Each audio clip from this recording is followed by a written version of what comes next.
Hello, everyone. Welcome. You're watching the Check Drop. My name is Chuck Johnson with Summit Comedy. Today is January 4th. Happy New Year, everyone. Hope everybody had a great holiday season. And we're going to get right into this today. My guest today was a contributing writer on seasons 11 and 12 of the MTV hit show Wild 'N Out and was the youngest comic to win Florida's Funniest competition. He has almost 1 million followers on TikTok, and his clips from his dry bar comedy special, Sophisticated Ignorance, has been seen over 100 million times on Facebook alone. Please welcome to the Check Drop, Mr. Comedian CAM BERTRAND. What up, Cam? What up, man? How are you, man? I'm good. Sleepy. Would you believe I just woke up maybe 20 minutes ago? Well, you're a comedian. That's almost every comedian I know. Well, hold on. You're a non-married, non-child comedian. So yeah, it's the best kind. Yeah. It's the least productive, most fun part of it. Yeah, it's so good. I love it. That's 80% of why I chose this job. I was like, oh, I get to nap whenever. No schedule. This is great. Yeah, but you have a girlfriend, and she's probably going to start knocking on that marriage door, and then Yeah, she brings it up quite often, and I'm like, oh, okay. Like it'll happen. She's like, but like when? As they do. Yeah. Yeah. So welcome, man. Those out there watching, this is the first time Cam and I have actually met formally. We've spoken on the phone a million times and text and emails over the last year or so. My history with you is that I stumbled across a video or something of you. To be honest, I don't even think it was a video first. Somebody was really talking good things about you. And I, as a good agent should, I feel like I'm kind of always keeping my ear to the ground and listening for the up and coming comedians. So yeah, I had reached out and did some homework on you. And then I was like, oh, wait, this kid's pretty good. So that's how I discovered you, I guess. You know what's so funny is I've told somebody else this story, but you had messaged me on Facebook and it went to like one of those side inboxes. And I had played basketball with a dude named Chuck Johnson. And so when I got a message from a Chuck Johnson, I was like, oh, I'll respond to Chuck in a couple of days, blah, blah. I was like, I don't need to, respond to this now. And I was like doing some stuff. And then I got back to it. And then I was like, oh, this is a white Chuck. Okay. I was like, this is a different Chuck. And then, so I read the message. And then when we talked, it was just so funny because it was like a 10-minute conversation. And then you're like, all right, we can work together. And I was like, all right. That sounds good. And then things have been great. I'm so glad that I responded to that Facebook message. Yeah, and I wasn't like some really shitty friend of yours that like beat you up or something in high school. Yeah, I was like, hey, dude, I've had those guys who don't remember bullying me being like, hey man, how are you? And I'm like, I remember you for different reasons than you remember me. Yeah, you were a dick to me. yeah, I remember all of them. I remember every single one of them. Had you heard of Summit Comedy before I reached out or no? Nope. Glad I'm here. Glad I'm part of the team. So you got you're living in Tampa, right? Mm-hmm. And how long have you been doing stand-up at this point in time? October 20th, 2013 was my first time on stage. So I just passed 7 years. All right. And shit. I mean, you're pretty young comic. So like how old were you when you first stepped on stage? I was like 18, 19, something like that. Yeah, about probably 19. And what was it, you lose a bet or something you always wanted to do, or what was your thought process as far as going down this career path that you've chosen? So when I was 14, I saw Dave Chappelle's Killing Him Softly, and I was like, that looks amazing. Like that looks like what I want to do. And I spent a lot of my like middle school and high school years like staying up late watching like Comedy Central Presents and watching different specials and just loving stand-up. And I towards like when I was graduating high school, I was supposed to go to college. Then I did go to college, but I just wanted to play basketball. That's all I wanted to do. And my dad was like, well, what's your backup plan? What's plan B? And I was like, I don't know. I like comedy. I was like, I could do stand-up. And he was like, nope. What's plan C? I was like, I don't know. I guess I could study something at college. And he was like, yeah, do that. So I said something like filmmaking or something, but I ended up going to college for like physical therapy because that's what my mom wanted to study. And I was like, I don't care about studying anything. I want to play basketball. So I'll do what you wanted to do and You're try gonna to live out. please. You're gonna live out your mom's dream. Yeah, dude, that was the whole plan, is just to let her be vicariously through me. And yeah, I dropped out of college 3 weeks in because I was like, stand up's so much more fun. And yeah, I'm pretty happy with the result. So 3 But weeks that's how I got in, into it. and you went to FAMU, right? Yeah, FAMU. That's where Roy Wood Jr. went. Yeah, So he was on and Clayton English. Oh, Clayton went there too. Oh, nice. Mhm. So, yeah, I can't imagine that conversation though. 3 weeks in, and then you know, I'm pulling the ripcord. How'd your parents take that? My dad wasn't really like, you know, too happy about it, but my mom, dude, I got lucky. Like I called my mom and I just told her, I was like, this doesn't feel right. This doesn't feel like it's for me. You know, I've been here for 3 weeks and I've got late missing homework. Like this isn't good. I shouldn't already have missing assignments. And I just remember being in one of the classes and it's like I had 3 biology classes, which is too many science classes for me. And which physical therapy, yeah, you know. And I remember sitting there and the teacher was talking and I was next to this girl and I was like, does anybody know what this girl's like talking about? I was like, what is she talking about? And I was like trying to like make a joke. And the girl was like, you know, we pay for this, right? And I was like, oh God, like it didn't click that not everybody is there to have fun. Yeah. They paid a lot of money to be there. A lot of money. See, I did not, because I was white at a historically black college, which means I got a minority scholarship. They were like, you're white and you want to come here? Here's some money. Come to our school. Interesting. Okay. Yeah. It's I used to book Johnson C. Smith University here in Charlotte a lot. And that is a historically black college. And I remember going to the show one time, that one of the shows I had booked, and there were 3 white people in the entire audience. It was me, somebody doing sound, and the lights, I believe, and 1 white student. And I remember thinking, so you were that white student? Yeah, it's funny because I had some jokes about it where I was talking about, it's like when I got there, it was just me and the electrician, and he was like, "Oh, you're my help." I was like, "I go here." He's like, "What?" Like, "No, you don't. Here's your uniform. Stop playing around." Yeah, man, it's weird. I mean, I loved it. I think the culture at an HBCU is the most fun. It's so good. And if I was built for college, I would have stayed. But my brain just doesn't do the book thing. Did you apply to a lot of schools, or was that you had your mind set on that one? Because they were throwing money at you. Yeah, pretty much. Yeah, we wouldn't have been able to afford to go to any other like university. I would have had to have gone to a community college, which I just didn't want to do. I just wanted to play basketball. That's all I wanted to do. And you know, I'm glad that it didn't work out, because comedy was just so I did comedy October 20th, 2013. I went to school in January, or like into December, January-ish. And then, which is funny because I left right before February 1st, which Black History Month at HBCU. I was packing my things January 30th. My roommate was like, "Word, you gonna leave right before our month?" And I was like, "Your month." That's pretty funny. Well, it's funny. My youngest, he's a junior right now, and we're shopping around colleges for him. So we were just at University of Tennessee over the holiday break, and maybe I should send him down there. I didn't think about the whole like reverse angle of getting the minority scholarship. It's great. I highly recommend it. Not even just for the money, just because like it's.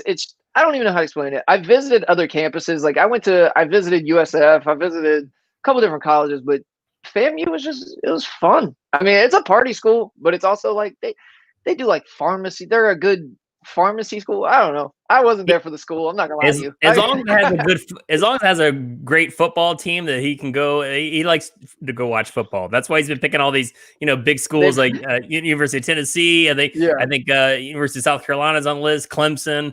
TCU. They've got a great band. They've got a great band as far as the football team. Well, I'll steer them somewhere else then. So, that's funny. So now, when you got your first time on stage, like, did you have jokes, or was it like one of those scenarios where it was a dare and you just kind of got thrown up there? I had planned this out quite a bit. And I had written jokes for like months and months before, because the first place I started was Side Splitters Comedy Club, and Side Splitters has the best open mic in Tampa, and you have to like, it books out, so you have to like email them and go, hey, I want to do the next one, and then he gives you a date like 2 months out, so you have time to kind of prepare. So I wrote a set, and by the time I wrote the set, I got there, did the set. It went well. I performed looking at my feet most of the time, but as far as the jokes, they got laughs. And yeah, I had my mom there. I had like my childhood best friend and his mom there. And yeah, other than that, it was a good set. I ended up getting a showcase out of it, because I didn't do the thing where you tell everybody, this is my first time on stage. I didn't tell anyone, so they didn't know. And so they just thought I was just young and uncomfortable. But yeah, I did it, got a showcase, did the showcase, and a month later, ended up winning that. And then a month after that, did another competition where I lost miserably. Like it wasn't even close. And, I needed that to go, oh, they're not all good. Because at that point, I was writing new jokes every set, because I was like, that's just what you do. And then by the time I got to that third round of the thing, boy, I got dusted. Yeah, those comedy competitions are fun, right? Dude, I love competitions. I don't know why. I'm a competitive person, and I've lost quite a few, but I've won more than I've lost. I was just thinking, you had mentioned like when you got growing up, you were watching all those Comedy Central specials and such, and Mhm. I feel like it just triggered my brain, like moving forward.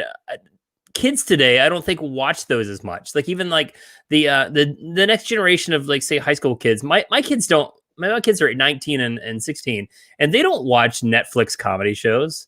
I mean, they watch everything on YouTube, Yeah. like YouTube clips and like TikTok and everything. So it's funny how that new generation, I think, is a little bit disconnected as far as a comedy special, like watching those things. Um, Yeah, it's tough. your It's thoughts? it's Do you feel the same way on that? I mean, because you're only 7 years removed, like, into this, but just watching those specials back when you were watching. But I'm an old man. I'm shit. I'm. no, I mean, like I remember when Comedy Central came out. That's yeah. that's how old I am.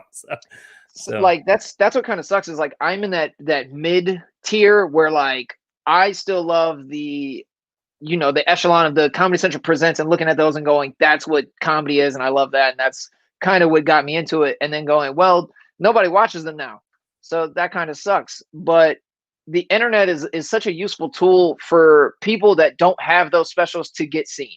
You can do different videos, you can do different ways of doing comedy, and then hopefully people come see the live shows, but then the live shows aren't as good as the stand-up shows. But yeah. yeah, it's hard figuring out the internet with comedy. A lot of people have changed the game of like how you see comedy. Nobody's watching the hour special front to back unless you are already solidified as Dave Chappelle, Bill Burr, those guys. But Yeah. everybody else is kind of chopping their specials up, putting out 1 minute clips.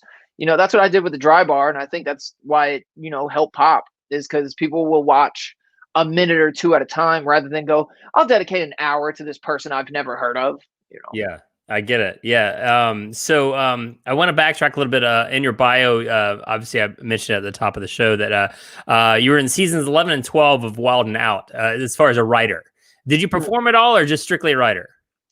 No. So the goal when I went there to audition was to be on the show. That's what I was trying to do. And Was this some a things just New York audition, or like where yeah, did you audition? yeah. Flew into New York, and I was there for I want to say 2 weeks, something like that, maybe a week. I don't know. I lost track of time while I was there. It was the most like strenuous process I've ever gone through. It was, dude, when I tell you I put everything I had into just being my best version of myself, of just joke writing, performance, like everything, and I was spent. By the time I went home, I was like, I'm glad that I'm done with this. So what happened was, What year was this when you first went or tried out, I or wanna like say how far into your career? probably 5 years. I had just moved to LA. Probably 5 years, closer to five. I just moved to LA. I did a couple spots at the Comedy Store. I did Crack 'em Up, and I got introduced to the lady who runs Crack 'em Up, and she told me to give her my headshot, bio, things like that, different videos, and she was going to submit me for something. She didn't tell me what it was, it ended up being an audition for Wild 'N Out. So I went, I do the audition. Things are going good, and it was what ended up being my last day there. I didn't know that I was going to get sent home, but they they loved my jokes, and they were like, what you bring to the table is kind of similar to what we have already, but we love these and this and that. So I ended up giving them a lot of different game ideas, different things for different people on the show to say, like in different situations. So was Nick Cannon there or no? I met him twice. Super cool dude. Super, like, the first time I met him, he was wearing this like weird like Joker outfit, like with a green top hat, and like he looked like the Riddler, and with like a pimp cane, and he had one of the most beautiful women I've ever seen on his arm, and he just had such a energy about him. I hate when people are like, "Oh, this guy had energy," but like, dude, he walked in the door and he was just like, "That's Nick Cannon." Like, it was insane. Yeah, super nice. Money will do that to you with the attractive ladies on your arms, I guess. Yeah, money will let you look like the Riddler. Okay, that's why he got away with looking and dressing just the way he did. But nobody was roasting him. Everyone was just kind of like, "Yeah, it's Nick Cannon. Like, what are you gonna do? You gonna make fun of his outfit? He has 10 times your net worth and was with Mariah Carey. Like, what?" Now, with that writing job, were you allowed to stay in Florida to do that and to send in, or did you have to live in New York for a while, or? No, at that time I went back to LA. Oh, LA. Yeah, so I was living in LA at that point. So Okay. yeah, I was still sending them some stuff. How was that culture shock from Florida to LA? Did you like that? It. Yeah, I loved it. Yeah, I didn't know that there was such a drastic difference. Like, I've lived in a lot of places throughout my life. I've lived in Alabama, Texas, Missouri, Michigan. I've lived in quite a few places, but that was when I was younger. So like now as an adult living in Florida so much and then going over there where it's like drastically different, everybody was like so intrigued about Florida that I was like, I get to be the spokesperson for my crazy state. I love it. Like, it's so dope. Everybody's like, "Did you really know that guy?" And I was like, "Yeah, I know Casey Anthony. Yeah. Yep." Were you a Navy brat or something, moving around the country, or just? No, my brother got in trouble a lot. Okay, this is the older brother or younger brother? Yeah, Okay. he's older. He would get in trouble, and then my mom would go, "Well, we can't be here anymore," and then we'd go somewhere else, and then we'd go, "Well, can't be here anymore." Well, those sound like good stories. Yeah, great. Yeah. So you're not allowed to be in the school district anymore. I can imagine how bad that had to be. Yeah, ended up by the time we were in like, I think it was Alabama, we tried a homeschooling thing. So I would go to regular school during the day, and my brother would get homeschooled during the day. And man, he would just brag about how little work he had to do all day. He'd be like, "Yeah, man, just watch movies and play games all day." And I was like, I want to burn down a middle school or whatever. He didn't do that, but I wanted to do something that got me out of going to school. Well, all right. Just tell me what's the worst thing he did, or one of the best stories, I guess, that had to transplant you to somewhere else. Like, I don't want to hear now. I mean, you opened the doors. Sorry, if you don't want to talk about it, that's fine. I won't. I mean, it's not even that. I just, off the top of my head, just craziness. My brother's just I mean, if you had to move. Yeah, he would just do everything to not go to school sometimes, because he'd get in trouble. And so this one time he hid it inside of a box inside of our closet, and so we thought he ran away. When I tell you the commitment, Andy Kaufman level commitment, dude stayed in the box in the closet for 8 hours. Like, everybody was like searching for him, and then out of nowhere, dude just like pops out of a box in the closet and was like, "Glad I didn't have to go to school today." I was like, "What are you? That's how bad you didn't want to go to school?" Just stay invisible all day. Nice. Bananas. Funny. So also in your bio, it mentions that you were Florida's funniest comedian, and I know some people in the past that have won that as like Bert Kreischer and Daniel Tosh, and a lot of big names have won that from coming out of Florida. So what's the process of that? I've heard about this, and every state has one of those. Iowa's funniest, Nebraska's funniest, Florida's funniest, etc. And I want to win all of them. Some of them it seemed like they carry more weight. Like if you wouldn't say, and some of them are obviously festivals, like the Boston Comedy Festival, Seattle Comedy Festival is better than say just the Oregon's funniest comic, but Right. I feel like as far as the state, ones that are labeled after that, the Florida one definitely has some weight to it and such. And you're one of those recipients. So what year was that? And had you tried out for that before? Or did you get it the first time? Tell the world your story So there. I won 2019, and they didn't have it last year because of COVID. Okay. So I won. I want to say, was it August of 2019? So you're still a reigning And champ. yeah, it's still mine, baby. you get a I told them I wanted to compete again, and they were like, "No, you can't do it again." I was like, "So." I did something where like I'm just such a competitive person. I just love competing. I love comedy so much. And so I I made a big thing in Florida about like where's everybody competing, because I wanted to go where the best people were, right? And so I thought that the best comics were in West Palm. So I was like, all right, I'm gonna go compete where the best people are, because if I'm gonna win, I want to do it amongst the best. So I yeah. went to You West don't want a Palm. little asterisk next to your name and like there was Yeah, nobody there, like all shit open micers or something. exactly. Yeah. So I went to West Palm Beach for all 3 rounds of the competition, which I knew it was going to be some of the same audience because that's that area. And I was like, I'll do different jokes each round. I want to win this regardless. And I actually told the lady, I was like, can I do all the satellites? Like, can I compete at each one? And if I advance out of each one, that's just less spots for the finals. And she was like, no, you advance out of one. Like, don't be a dick. And I was like, I just want to compete, man. I didn't know that was a mean thing to do. And so yeah, I did it out there, and I loved it. It was so much fun. Yeah, I want to do all the festivals. I want to do everything. Yeah. So, I mentioned to you a couple months ago about, like many months ago, about like festivals and such. And you had done Atlanta. Yeah, I've done Laughing Skull 3 times. Okay, got it. And have you done any other ones? Yeah, I've done some stuff. I did Laughing Devil in New York. I've done a couple of them. I've done World Series. I've done I've done probably eight to 10 festivals so far. Yeah. Which ones that you haven't done but are on your list? Like the Big Sky. Big Sky.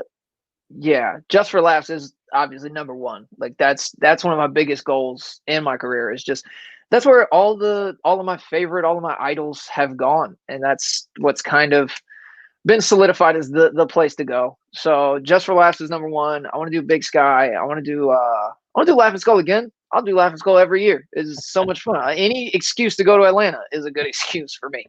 At this point, any excuse just to get anywhere out of the house is a good thing. For sure. Boston Comedy Festival. Yeah. It was a lot. I want to do all of them. Yeah. So now I've seen on your calendar, and I think I booked you for a few out and about gigs. So do you feel that it's getting safer now? Are you still trepidatious going out on the road during this COVID time? Do you give a shit? I mean, I'm from Florida, dog. I don't care. I know that's like such a not thing you're supposed to say it, now in life. But hey, man, if I'm being honest, I don't care. Why do you think Florida has this mentality? Like it's weird. Because we live with dinosaurs, Chuck. We live with gators, man. Gators, hurricanes, Carol Baskin. You think we care at all Carol about Baskin? we live with the most dangerous things in the world: mosquitoes and bears, and we don't care what about the so funny just about the state of Florida. I mean, first off, there's all the crazies are in Florida, and like it's just the attitude, and you watch the sports games. As far as Miami had like 65,000 people in their stadium. Dude, I went to the Dolphins' first game when they were allowed to have fans, and like they were playing the Bills, and all the Bills fans were kind of like, "We gotta separate," and all the Dolphins fans were like high fiving. Let's spread it around. Yeah, it's just not an us thing. I had my friend in from LA a couple weeks ago. We were doing some shows, and we had gotten a tornado warning, like the notification on our phone. And I was doing the dishes, and I had the music on, and it stopped my music. And I was mad that it stopped my music. He's on the couch, and he got the notification. He was like, "What do we do?" I was like, "What do you mean? What do we do? We turn this Kelly Clarkson back on. What are you talking about?" I don't care about this tornado. I was like, "What? You want to go up to the roof, get closer to it, and do shots?" I don't know. He was like, "Do we go to the basement?" I was like, "What do you mean basement, bro?" Like, you're in Florida. There's no basement. Yeah, I don't care about tornadoes. I love that you're flying in your friends from California to do shows in Florida since they can't do any out there. I Hey, come love it. on in. We're wide It's so open. good. Dude, so many of my friends have hit me up. They're like, "You're still doing shows?" I was like, "Yeah, we got shows. Come do shows." And so I had Dedrick come in from Atlanta last week, and he was here for Christmas. And I had Willie come in the week before that, and he was here doing shows. And yeah, any of my friends, if y'all want to come do shows, we got shows. We got audiences. You could come get your vid, take it home, and At this point, I'm surprised you're not just running like shows in all the cities in Florida. Just first Thursday here in Daytona, first Tuesday I here. don't like putting shows together. That's the only reason that I don't do that. Yeah. Otherwise, I would absolutely have my friends in every city in the state. Yeah, well, that takes work, right? That's why you have an agent. Exactly. That's 90% of the battle is doing the work. Yeah. There's a lot of comedians that need a little hand holding. I'm not saying that you, but like, oh, it's me. It's for sure me. Yeah, but that's why I'm on this side of the fence and you're on that side of the fence. I don't tell the jokes, I sell the jokes. So it's how it works out. That's part of the game, baby. Yeah. So you're a big sports fan. I've seen like from your videos and such too. Like, and you mentioned all you want to do is play basketball and such. Did you want to play that? Like, and like, did you play in high school or like, what's your history? Yeah, there? I played at Brandon High. I was pretty good, and then I played. I was gonna walk on at FAMU, and then when I got there, and I was only there for 3 weeks. Kind of hard, man. Kind of hard to make a significant impact when you leave real fast. And could you compete with the historically Black university students? It's a different level. I don't want to stereotype, but like I've never seen you play, so I don't know how. I'm nice, but it's another level, man. People don't understand what Division I collegiate athletes do. Like it's different. I would have been, okay, but I wouldn't have been great. I would have third string 2 guard. I'd have got lit up, but yeah. I'm the guy who you see play at the park and you go, "Where'd you play?" You know what I mean? And then you see somebody like them, you see them play and you go, "Oh yeah, you played somewhere." Yeah. Now I have to ask, because I've never obviously this is the first time speaking to you face to face, but I've seen all your tattoos. Like how many tattoos do you have like on your body? Oh man. I lost count. Like long time ago, I lost count. And when did this start? Because you obviously kind of cover them up sometimes, and then sometimes they're just all out there. So 17 was the first tattoo I got as a basketball on my chest. And then it's so funny too, because I got that tattoo because I wanted the basketball tattoo. And you have to be 18 to get them. And my dad told me, he was like, "Well, I know it'll upset your mom. So if you want it, this is your birthday and your Christmas present." And all it was him signing the paper saying I could get it. He goes, "If that's what you want, I'll sign the paper and then you can get it." And he didn't even pay for it? Huh? He didn't even pay for it? I think we split it, maybe. I think we went half on it. I think we both put in like 150. It was like it's a pretty detailed tattoo. And that was the first tattoo, and it was downhill from there. And I got a job working at Adventure Islands out here, which is just a theme park, is a water theme park. And every single paycheck, I would go to the tattoo shop that was right down the street, and I'd be in there every single week. And I had my entire torso done before I was 20. So within 3 years, I was done. I don't see any visible ones though. None. Yeah. And you won't. The only visible ones that I have now are on my legs, because I started doing my legs. Oh, okay. All right. Yeah. I think you could still be friends with my buddy Mark Liberty if he's watching or listening. We had a conversation recently that he just said, like, I guess you are destined. He's a little old school. He's older than me, but like, he's one of those old school guys. Like, hey, if you have a visible tattoo, you can only go into certain businesses and such, and like in career paths. Like, that's definitely changed. That's changed a lot. Yeah. So his mind needs to open up a bit, and if he's watching, hopefully he'll It's learn. just so interesting that I passed by these kids talking the other day, and these 2 kids, they were like maybe 8 years old, and the kid goes, "I don't want any tattoos," and the other kid was like, "What? You don't want any tattoos?" It was just like making fun of him for not wanting a tattoo, and I was like, that's where we're at in society now. Like, I remember when I got the tattoo, and everybody's like, "You're a degenerate," and then 10 years later. Everybody's kind of like, "Hey man, it is what it is, dude. You do it makes you happy." It's pretty common now. Like it's a rarity to not have one. Like and you know, I never got one. I never was opposed to it. I just can't pick out a pair of shoes that I like to wear for a year, let alone something I want to commit to for the rest of my life. So I it's feel you. yeah. So Yeah, I don't know. I love them. I love them. I keep two healing right now. Like I've gotten within the last 2 weeks. What's your most memorable tattoo? Do you have one, or like this is the one? Like, and the second question is, and do you have any that you regret? Like, I shouldn't have got that. That was stupid, or whatever.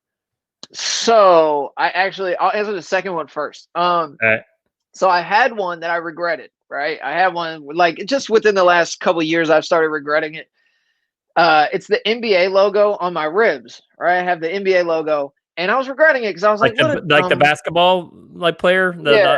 Okay. So, it's Jerry West. Yeah. Okay. Yeah. And so I had that, and I regret it because I was like, that's just why. Why did I do that? And then I remembered that. So my best friend, he passed away, right? But one of the things he did, my best friend in the whole wide world, and he saved my life. This dude. So when I was in the tattoo shop before I got the NBA logo, I had a wolf tattoo stencil on my neck. I was gonna get a big blue wolf. This thing was badass, dude. It was a big giant wolf, like almost like the one that I got on my knee. Okay. But like it was big. And he goes, "This is right before the tattoo." He goes, "Anything but the neck wolf." And I was like, if I don't get the neck wolf, I'm getting the NBA logo. He goes, "Anything but the neck wolf." And so looking back on it, super happy that I made that decision, and that he talked me out of it. So yeah. I can't really regret the NBA logo, because if it wasn't the NBA logo, it'd have been Neck Wolf. Yeah. What was the first one? How many tattoos? What was it? Yeah, I think it was. Oh, wait, is that what I said? Yeah, I think that's. How many do you have? Did you mention? Do you know how many you have? I have no idea. It's a lot. I said that I had 2 healing right now, and then you said something. I don't know. I don't remember either. I get it.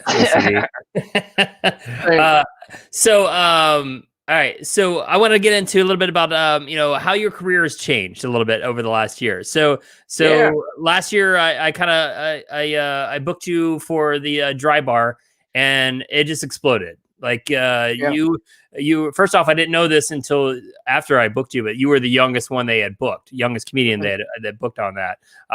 How was that process? Were you nervous going into it? And then what happened afterwards? And you did there's an episode that you had on the taping day or the day after. So tell the world that story. So I'll tell you from the very beginning. So the beginning. You had reached out and you asked me if I wanted to do this thing. And I didn't know if I wanted to be put in that box of like clean comic or just, I didn't know if I could do 25 clean like that. Like, had you heard of dry bar at that time or no? Yeah, I had just started hearing about it like within the last within a couple of months before you had asked. So like, because I saw Shane Smith on there and I was like, Shane's nice. Like, that's a funny dude. Speaking of neck tattoos.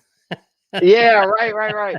Dude, super funny. And kudos to him for being able to, be funnier than distracting. Because that's a super easy route to go, to just be like, that guy's distracting, but very funny.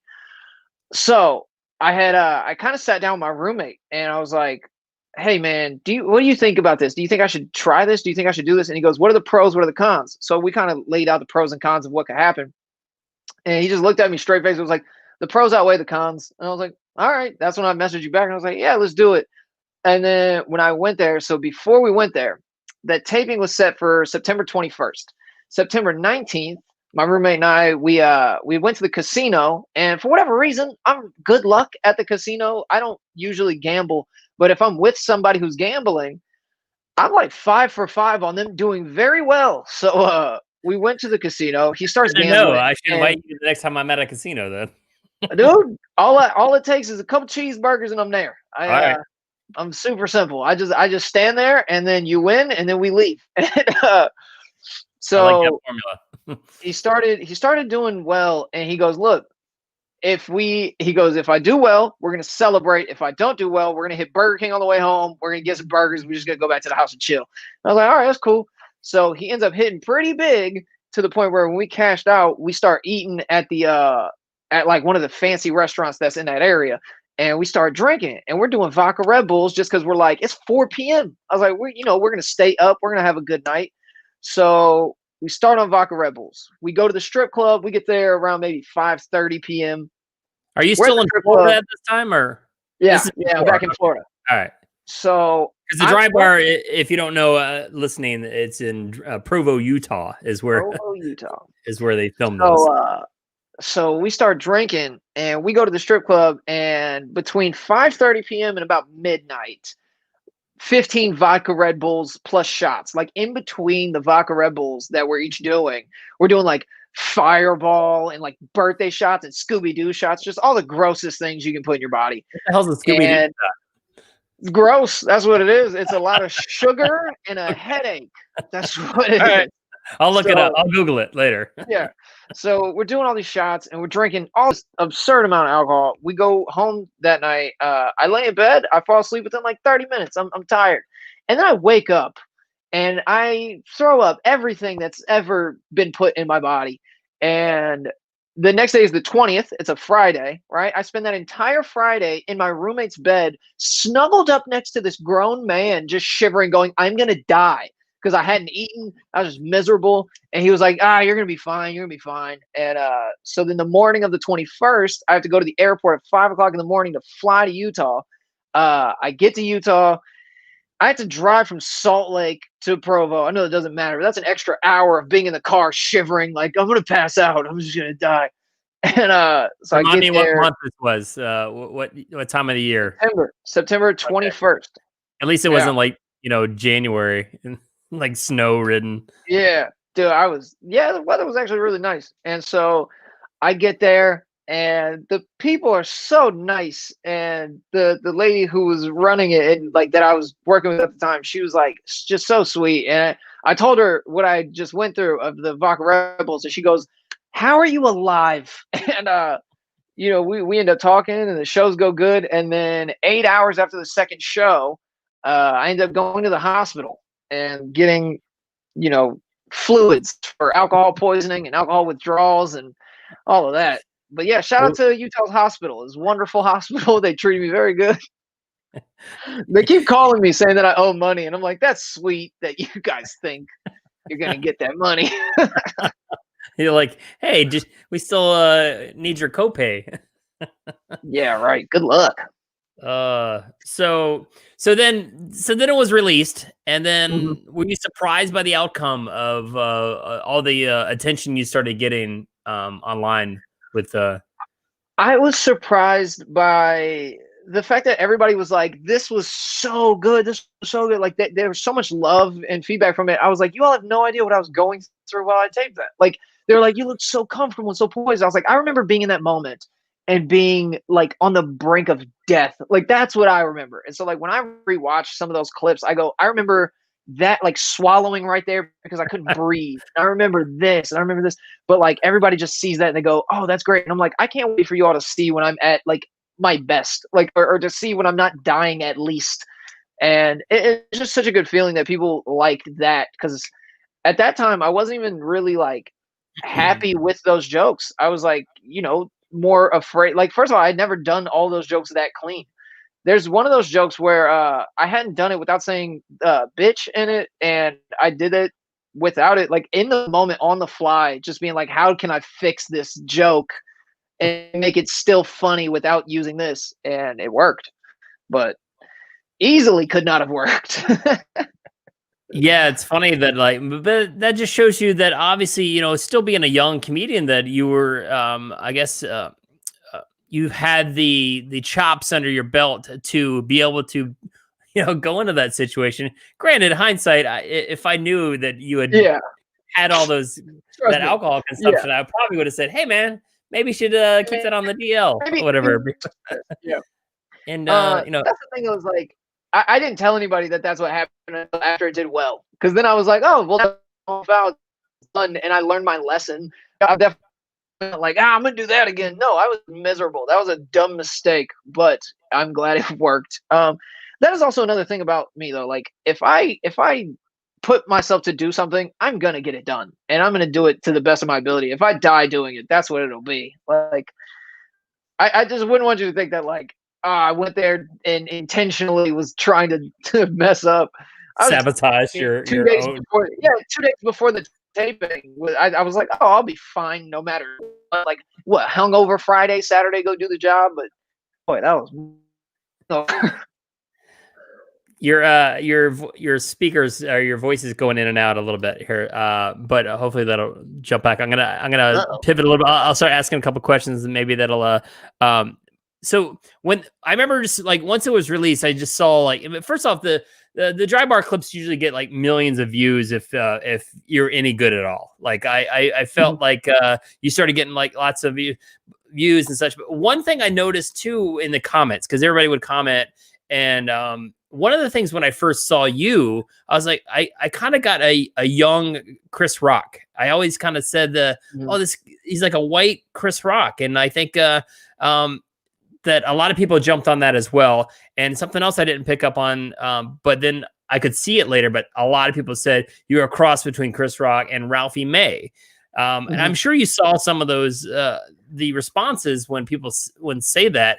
What are are you flattered by that? Or do you like to be compared to somebody else, or like, what are your thoughts on that? It's a lot of both. The people who mean it, in a nice way and flattery, and they're like, oh, this is reminiscent of somebody that I really like, that feels good, of like, oh, I'm glad that you like me. But then it sucks because the people who mean it negatively are just, oh, he's trying to do this and that. I promise you I'm not. The Ralphie May thing is more so from a white guy with flavor, I guess you could say. Like, people would say the same thing about like Gary Owen, but it's like, I don't know how they were raised. I know how I was raised. Well, I know how Ralphie was raised, but it's like, I'm just being me. And the people who mean it in a nice way, it's like, cool. But the people who are like, he's trying to do this and that, I promise you I'm not. Like Chris Rock, I respect him as, a legend, a Mount Rushmore, esque comedian, but that was never my biggest influence. Like, if people say, like, a lot of the comments will be like, oh, you could tell he's super influenced by this guy, and it's like, not really. Like, I'm more so influenced by Dave Chappelle, Gerard Carmichael, dudes like that. Like, Gerard's one of my biggest idols. That's why I moved to LA. Him and Jack Knight. That's why I chose LA over New York. And yeah, there's other dudes that if you watch my comedy, you watch theirs, you'll go, I see why he likes these people. But you watch Chris Rock's and I complain. I'm a super complainer. Like, that's all I do. Whereas Chris Rock's like pointing out like flaws in the government. Like, he'll be like, the government's killing black people. And I'm just like, hippos are weird, man. Like, yeah. Well, I mean, that's what kind of makes a lot of your comedy pretty likable, too. So obviously, with millions of people that have been turned on to your stand up, and I noticed too, you were one of the quicker ones this year during COVID, or I guess last year now, I could say that that you kind of jumped on TikTok and started putting a lot of your content on there and such. Was that your idea? Was that your girlfriend's idea, or just were you bored, just wanted to create more content somewhere else? And because now you have almost a million followers almost, and I looked it up today, it was like 850,000 or something like that, or whatever. But what was your thought process going into that? I'm a very petty person, and so I was like kind of hating on TikTok. First couple of months of COVID, kind of like everybody else, of just being like, I'm not doing it. I'm not jumping on that. I'm not gonna. No, I'm grown. I'm an adult, right? And then I saw this dude, just another comedian. I saw him blow up on TikTok, and I was like, well, if he can blow up on there, and I was like, it was just purely out of just pettiness. I'm just like, what I can do if he blew up on there. And then when mine's like, I posted 4 videos the first day, and then they blew up, and I was like, okay, cool. So my like fragile ego was like settled. I was like, okay, good, this feels good. And then I just kept posting the dry bar clips, and they did well. And now it's at the point where, like, I don't know, I'm in between going, okay, do I just keep feeding the beast and putting out stand-up clips? Because I write constantly and I perform constantly, but it's like, you also want people to pay for your skill set. It feels weird to just keep giving free things, because then you expect free things, and that's a battle. The internet's weird. Yeah. Well, you said, don't you get paid a little bit through TikTok or no? How does that work? Are it's you not like officially it's not creator rent. status? Yeah, but it's not.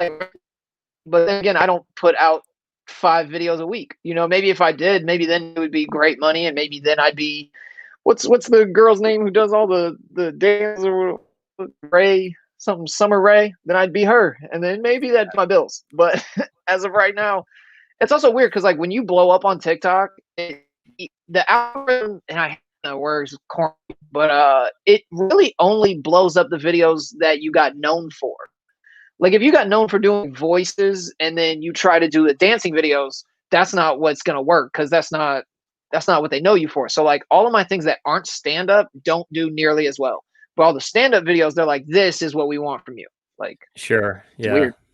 Yeah, well, that's weird, but I've learned that you need to go where the people are, though, right? So, I mean, Mhm. hell, my kids even say like, yeah, you should get on TikTok, and I did like just literally a month ago, and less than a month ago, and like they were like, and now they're like, how in the hell you have all these followers and such? I was like, yeah, just Mhm. throwing up comedy, because that's what people want to see. So, yeah, you gotta go where the people are. So.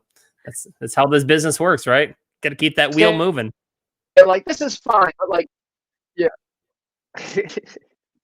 Now, moving forward, like what are your comedy goals? I mean, like what's where do you see yourself? Because how old are you? You're 26, 25, 26.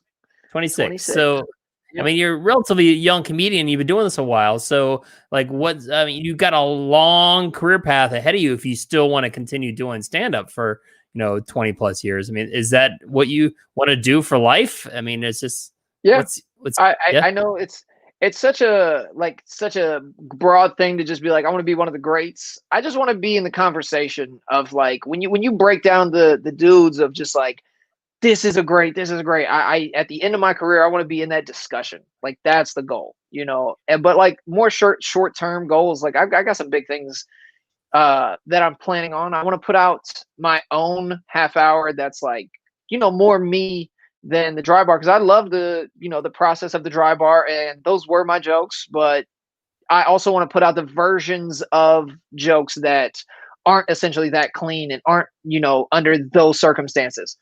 But yeah, I've got that in the works. I've got, I'm planning on doing a podcast, going to do that, but stand up wise, I want just for laughs. I want a late night set.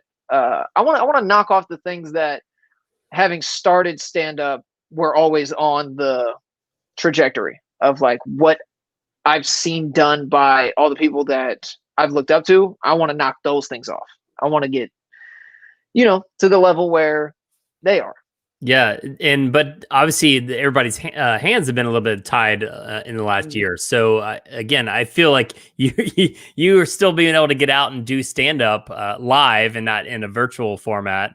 Yeah. That you're a little bit, I guess, ahead of the curve as far as many out there over the last year. So.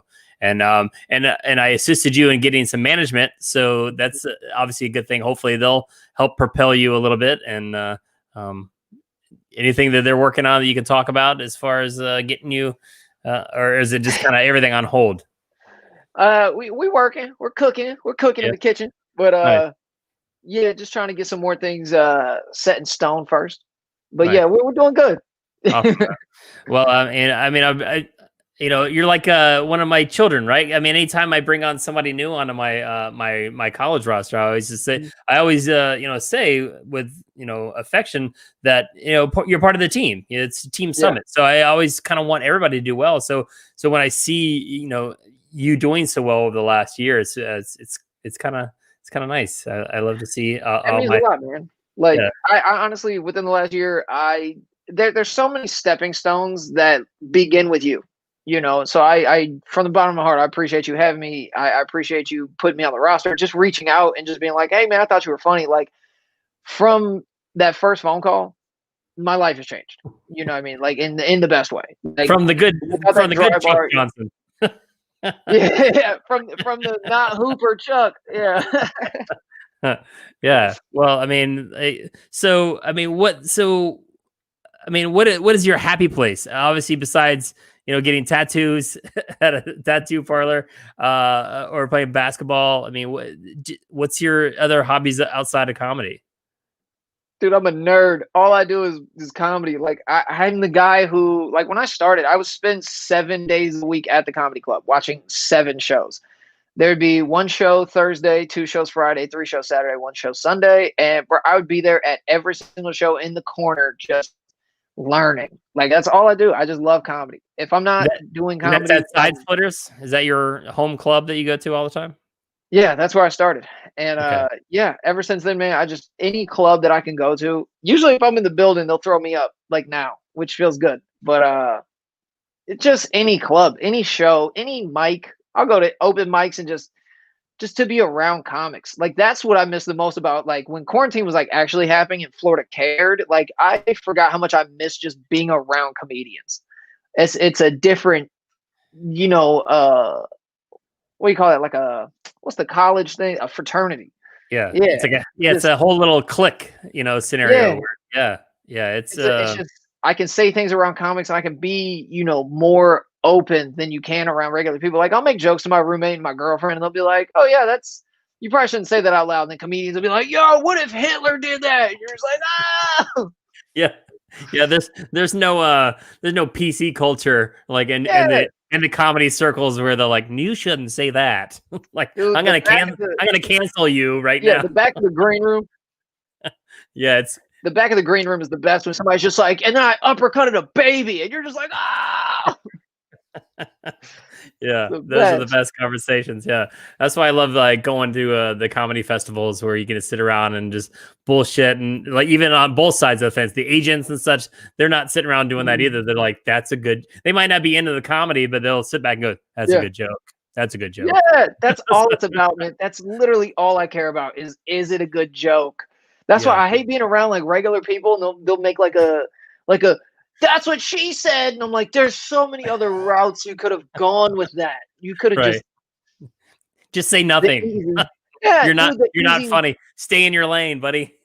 My girlfriend, she's a singer, and she sang Jolene, and she sang another song that's got a girl's name in it. Oh, Valerie. And the bartender was like, "Do you think Jolene and Valerie know each other?" I was like, "You are the worst. Just the not good joke." Oh, it's hilarious. Well, this is the time of the show that we kind of wrap it up here. But being the check drop, when you're at a club, obviously in headlining, it's time to drop the checks and kind of wrap the show up type scenario. That's kind of how the premise of the show started. So, but during this time, I always like to say, get a story from you. Like, what's the best show that you've ever done? And what is the worst show you've ever done? And I'll let you decide which order you'd like to do that in. I'll do the best one first. And it's not even that the show went the best. It just meant the most to me. Of just like, it's just wild. So I'd won this competition the year before, and I was supposed to do a show with Bert Kreischer, Ralphie May. And Bert Kreischer ended up getting stuck in, he got stuck in Australia, and then Ralphie May was sick. So I ended up doing the show by myself, right? The following year, because I had won and I basically got screwed out of opening for them, they let me do the next show, like the next year, with Bert Kreischer and Robert Kelly. And I also have my friend JJ Curry, who had won that year. So we all three did the show together. But the year before that, we did the show on the last night of the cruise, right? And then on this one, we did the show the first night of the cruise, and we didn't know that it was the first night. So as soon as we get on this boat, we're pounding drinks. And I hate that all my stories now are just me getting hammered. Speaking of which, I'm 200 days sober today, so that's pretty. Congratulations, cool. Man! I didn't want to address that because I knew that you were sober now. So I didn't want to bring it up. Like, what if you weren't? What if I was like, oh, no, I'm drinking right now. I'm drunk right now. But that's kudos, man. That's a big thing, man. Thank you. Kudos to you. I'm 4 days sober on in January. I'm doing a January cleanse personally. So, okay, good. So, hey, the first 30 days is the hardest. I promise. Well, it's my I've gained the COVID-19 pounds, so that's where I'm at right now. So I wish I did. I wish I gained some. All right. So all right. So continue. I'm sorry. so JJ and I, we get on this boat. We're just so happy because like that's my guy. So like we're on this boat. We're just like, oh, we're gonna have a blast. You know, just by the pool, just doing like mojitos and mimosas, and just getting it in. And this girl comes up to us. And she goes, "Can't wait to see you guys at the show tonight." Blah blah. And we were like, "Tonight? That show's in like 4 days." And she goes, "Oh." And she looks at her badge and she goes, "It says it's tonight." So we were like, "Oh no, what have we done?" So we go to the people who like were running the show. We're like, is the show tonight or like at the end of the cruise? And they were like, oh yeah, it's in like 45 minutes. And we're like, oh no. So we're sitting there pounding waters, just trying to sober up because we're like, dude, we're opening for Robert Kelly and Bert Kreischer. We're hammered. We're so dumb. Like, so we're looking at each other just like 45 minutes of just like, we got this. We got this. And I just remember us going, it's only 8 minutes apiece. We can do this. So he goes up. 8 minutes is a long time if you're not in your element. And the cruise, it was like 850 people in this like the big auditorium of the cruise ship. So this thing is packed with people. We're sitting there going, this is the most people either of us have played at this point, and we're not able to do this. So he goes up, does his 8, he's fine. We dap up, I go up, I do my 8, we go back, and we're just like, glad that went well. I did the moon landing thing, and I had Bert laughing in the back, and I was like, yeah, I did it. Did you know Bert going into this, being a Florida comedian himself, or did you meet the first time there?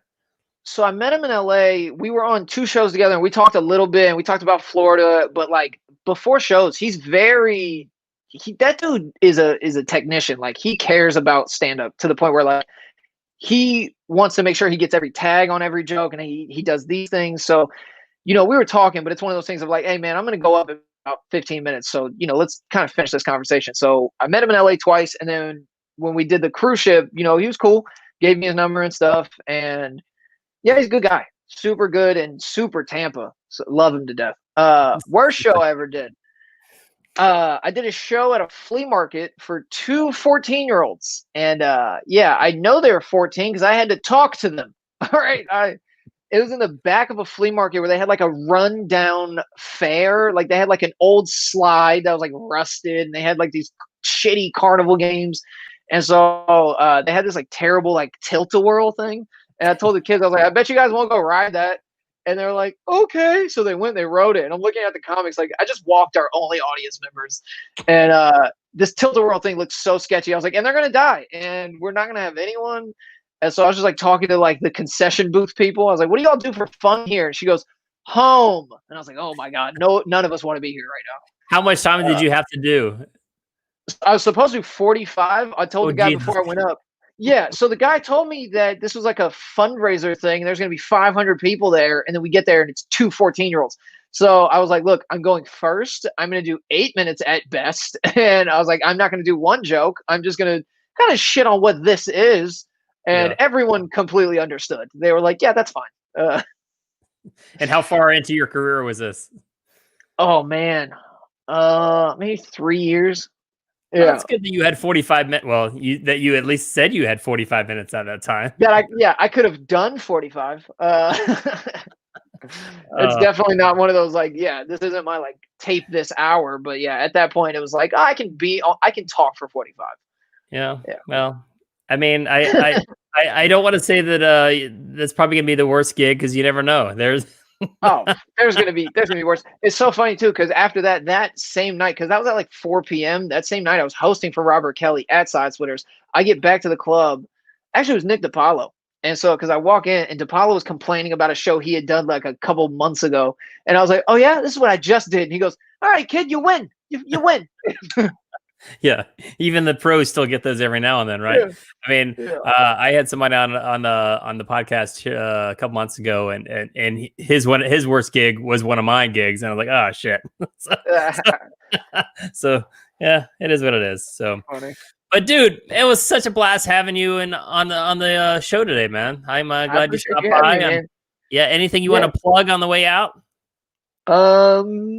Not really. I mean, just tell everybody where they can find you, your website, all your social media, TikTok handles. I'm on everything at Cam the Comic. I made it super easy, and when I'm 40, I'm gonna hate that handle. But at this point in time, Cam the Comic is super super easy to, and I got it on everything, so that helps. I don't want to be like, well, it's underscore on YouTube and then parenthesis on Facebook, and I love that you said at 40 I'm gonna hate it. Like that's an old thing. Oh, dude, well, I mean, I hate it now, but I've had it for so long now. It's just kind of like, well, I'm stuck with it. I can't just change it. And now everybody else has Cam Bertrand. I'm like, that's not even your name. You just took my name, man. I had Kevin Bozeman on here months ago, and like super funny. He's Kevin Bozeman 1 because his son stole Kevin Bozeman, and he won't give it up. Great. So he has to well, use I mean, technically, he could have gave him a different name. That's on him. Yeah, but if you're paying the bills, you would think to say, "Hey, man, I'm getting, that's my career. You get to be the one for you. Yeah, you can be the one. Just flip it halfway through or something." So awesome, man. Well, again, kudos to all your success. Continued success for you in the new year, and thanks, man. I will be right by your side. And if you need anything, let me know. So I appreciate you, man. Thank you. Awesome. And everybody out there, I appreciate you tuning in. If you need a comedian for anything, go to summitcomedy.com. If you want to book Cam for anything, let me know. All right. See you next week, guys. Toodles. Take care, man. Thanks, Cam. Later.